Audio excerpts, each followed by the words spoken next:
All right. Hey, how about that nutty Star Wars bar? Can you forget all the creatures in there? All right, let's get right to it. Jason Nathanson joins us, ABC News entertainment correspondent. Solo, the new Star Wars movie, however, is also the title of my book on my love life called Solo.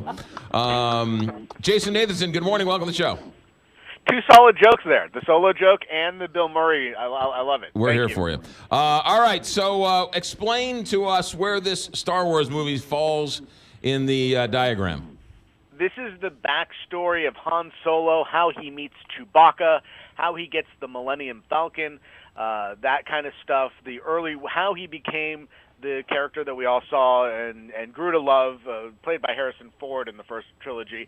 And of course, in at least in the first film of this recent trilogy, you got Alden Ehrenreich starring as the young Han Solo, a guy probably most people haven't heard of before. And I got to say, if you took this character and put him in a vacuum, took away the Chewbacca, the Millennium Falcon, and all the other stuff, I don't know that I would say, oh yeah, okay, that's Han Solo. I didn't recognize a whole lot of Han Solo in it. It doesn't mean he's bad.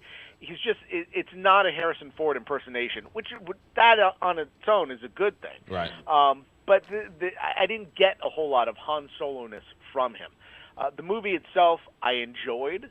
I didn't love. I'm not a huge Star Wars fan. This world doesn't do a whole lot for me, so that's where I'm coming from with these movies. But Woody Harrelson is in it. He's fantastic. He's kind of this rogue outlaw who takes Han Solo under his wing. Emilia Clarke from Game of Thrones is in it. She's fantastic, very smiley and very mysterious. You got Donald Glover, who plays the young Lando Calrissian, which was the Billy D. Williams character from the original trilogy. He's great in it as well. And my favorite part about it is they introduced this new robot called L337, played by Phoebe Waller-Bridge, who's a fantastic writer and actress from England. And she steals every scene she's in. I want more of her in everything. Interesting. All right. The Star Wars super fans, are they approving of this, or what's They are. Okay.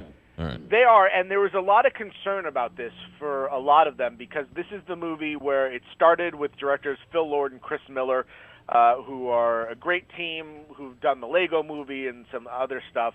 And Lucasfilm at one point said, okay, we want these guys. We like what they're doing. About 75% of the way through the movie, Lucasfilm said, this isn't working out, and they all parted ways over creative differences. And Star Wars fans took that as a sign that, this thing's in trouble. Right. They brought Ron Howard in to finish the movie. He's the one who gets the full directing credit on it. And the fans that I've talked to and that I've seen, they really, really enjoyed this movie. Oh. So, they're going to go see it this weekend anyway. It's the other ones that I think are, the ones kind of like me that are, I think, a little harder to impress. All right, there you go. What do we know about Morgan Freeman in this story? We know that Morgan Freeman's been accused by at least 8 women of sexual harassment, not criminal stuff, but sexual harassment. Various times on movie sets, a production assistant says that Freeman repeatedly tried to lift up her skirt, and she had to move away from his touching advances, to the point where Alan Arkin, who was also on set, allegedly had to say, hey, Morgan, what are you doing? Stop that. It's uncomfortable.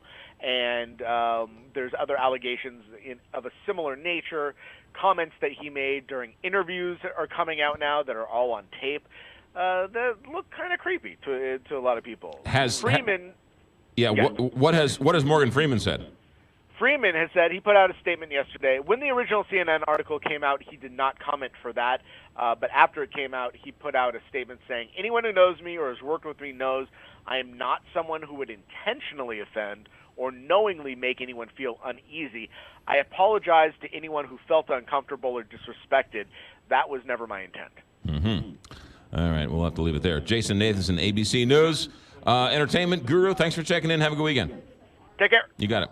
I might go see that Solo movie. I was going to today. ask you think you're going to go? You know what? That's a good popcorn movie. I like popcorn movies. You're going to go solo? That's my... Yes. I'm gonna... Solo, the McGraw